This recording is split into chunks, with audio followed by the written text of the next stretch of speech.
Monetary policy refers to the actions taken by a country's central bank to control the money supply, interest rates, and inflation to maintain economic stability.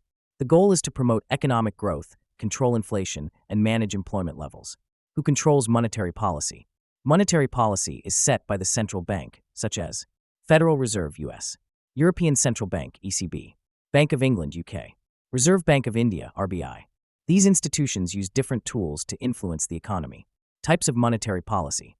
Expansionary monetary policy stimulates the economy, used when economic growth is slow or unemployment is high. Key actions. Lowering interest rates to make borrowing cheaper. Increasing the money supply by purchasing government bonds. Encouraging businesses and consumers to spend and invest.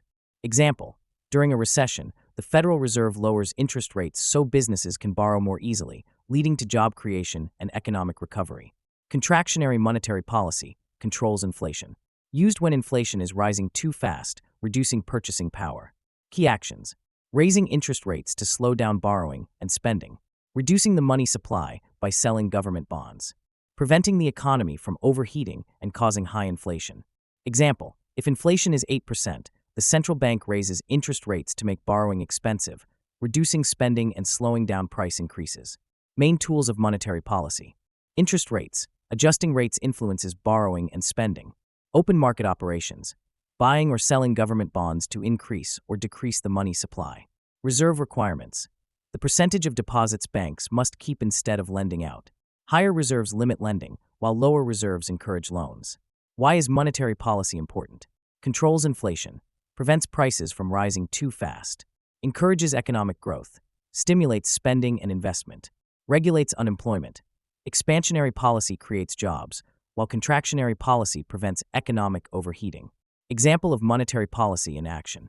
During the COVID-19 pandemic, central banks cut interest rates to near zero and injected money into the economy to prevent a financial collapse. As inflation later surged, they raised interest rates to slow down spending and stabilize prices. Quick recap. What is monetary policy? Central banks' actions to control money supply, interest rates, and inflation. Types: expansionary, stimulates growth, and contractionary, slows inflation. Tools used: interest rate changes, open market operations, and reserve requirements. Why does it matter? It stabilizes inflation, promotes economic growth, and manages employment. Monetary policy is a key tool for shaping the economy, influencing everything from loan rates to job creation and consumer spending.